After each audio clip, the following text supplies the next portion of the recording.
The Texans' process of hiring an offensive coordinator is getting a lot of attention, and rightfully so. It's very, very important. They've got to figure out what the hell they're going to do. And according to Albert Breer, the Texans will interview Nick Caley. This has been the first choice for Cody Stute, so you can see with me daily and hear me with him on SNL, 4 p.m. live throughout the day. He's at the Senior Bowl. He's got you covered there. That's his first choice. And he has a list of 30 guys. Nick Caley is his first choice. I've talked about this. Nick Caley has the Caserio background, the GM of the Texans, and he has the DeMeco, what he says he likes in offense and kind of that branch. So I think it would be an organizational compromise, and I think you could sell it from a football perspective. But if the Texans do hire the right offensive coordinator, let's say whether it's Nick Caley, whether it's Chip Kelly, whether it's Gerard Johnson, whether it's Nixon, whoever the hell the Texans hired offensive coordinator, let's say they hire the right guy, that's still just the beginning.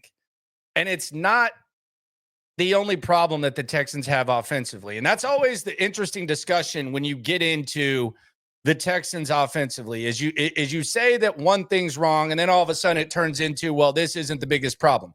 There's a number of problems on this offense. An offensive coordinator was the most popular topic, but there were a lot of problems with this offense. And I think the most alarming thing that's happened, and it can be encouraging with DeMeco Ryans, though, as head coach, is it's very unproportional how the Texans function on offense as opposed to defense. And DeMeco Ryans, he needs to flatten the curve.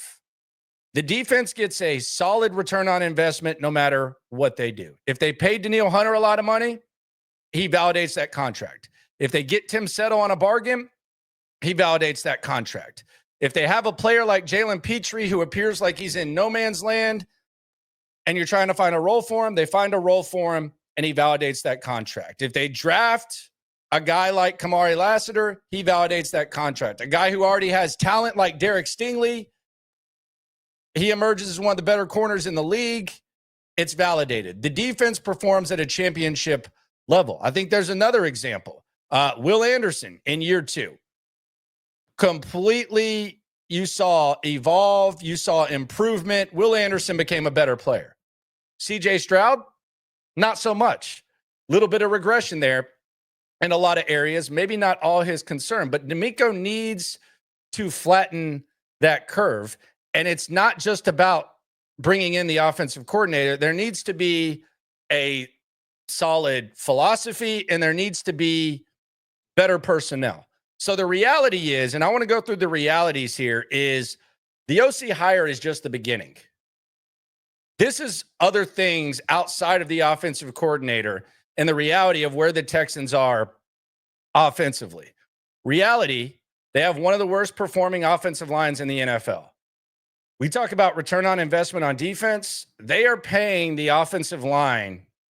They are paying the offensive line as much as any other team in the NFL is paying their offensive line. One of the worst performing offensive lines in the NFL. They're getting limited production at tight end. Dalton Schultz is one of the highest paid tight ends in football. He is not returning that investment. Some people question the effort, just the overall production and the way in which it looks and the way in which he performs. It's not validating the investment. They also have the least amount of wide receiver depth in the NFL. That's a reality. Nico Collins, Pro Bowl caliber guy, but 2 down when you factor in that Tank Dell's gone, Stephon Diggs, hopefully probably gone. The wide receiver depth is as bad as it is in the entire NFL. And it's not just about injuries either. And you look at Tank Dell. In 2024, Tank Dell had 3 or less catches in 6 of his 15 games. He had 2 one-catch games and 1 game without a reception. So even when Tank Dell was in there, they weren't producing. That could be a Bobby Slowick thing. The other thing is you feel good about Nico Collins, but here's another reality. Nico Collins has missed 17 games in 4 seasons. Can't control all of that. Last year, he missed a handful of games, but I say all that to say the wide receiver depth here is even more important because the one guy that you feel awesome about, he misses time. It's just part of the experience, and that's what it is. That's what it's been. You can't rely on the health. The other reality, you have limited, consistent reserve running back production. It's Joe Mixon or bust. Joe Mixon isn't getting any younger.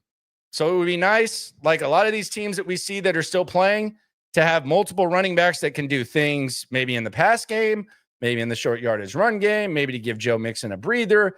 You got to figure that out as well. So DeMeco needs to lower the curve, and the OC, going back to the early reality, the hire is it's just the beginning. Now, there is good news. There's a lot of opportunity in this offseason. You have the draft equity. You have free agent market. This is a somewhat appealing place to play. You see teams like Kansas City, Baltimore, where guys who have a lot of options, they want to lean that way. Not saying the Texans are up there in those areas, but it's a pretty appealing opportunity for someone that might want to sign a one-year prove-it deal or try to figure something out. So that's the good news. There's a lot of opportunity. As long as you invest in the offense and you hire the right offensive coordinator, it can lead to flattening that curve like DeMeco Ryans needs to do. But it's the offensive coordinating thing is only the start. Could it be Nick Caley?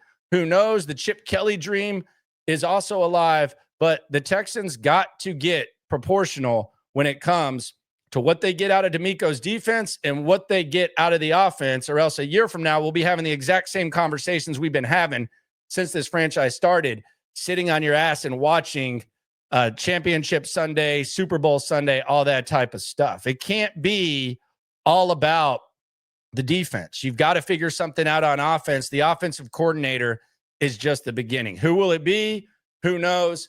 But they've also got a lot of things to fix, and hopefully they figure that out. And I keep seeing DeMeco Ryans looking at defensive linemen and stuff at the Senior Bowl. Look, I don't want to sit here and say that you completely eliminate the possibility of early draft picks on defensive guys. I would probably shift my focus over to the offense, though, if I'm DeMeco Ryans. You can coach those guys up. You've proven that, and you've also invested quite a lot. Let's start focusing on that offense. Put CJ Stroud and whoever the hell you decide that you're going to hire as the offensive coordinator in the best position to succeed. That would be my advice. What say you? Subscribe, like, ride along. Always remember, when it comes to this Texan stuff, we're all in it together. It's the Locker Room, SNL live at 4 o'clock. Locker Room nightly stream, 10:30. Got you covered. Always remember.